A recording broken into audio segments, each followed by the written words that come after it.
In this video, we're gonna see if it's possible to delete a private server in Roblox in 2022. Is it possible? Is it not? Let's find out. For this method, all we first have to do is open up the game where we have a private server in order to delete it. I know I have a private server in Noob Army Tycoon, so I'm gonna open it up, and to see your servers when you open a game in the Roblox player, all you have to do is scroll down until you see the servers tab. Click the arrow next to servers and you will be redirected to the private servers page.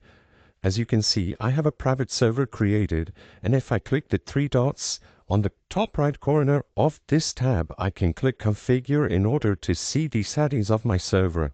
I can change the name, see what experience it is, tell the game if only friends are allowed, but as you can see, there is no direct delete button.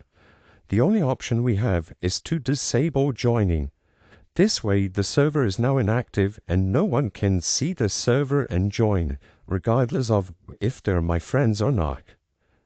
The reason why I'm showing you how to disable a server is because as of 2022 or as of 2023, Roblox does not have a way to delete a private server. The only thing you can do is disable it so other people can join. Deleting a server is impossible in Roblox as of 2022.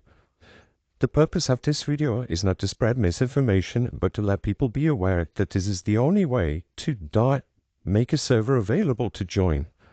If this video helped you, please be sure to leave a like and subscribe for more quick and easy tips. Thank you for watching.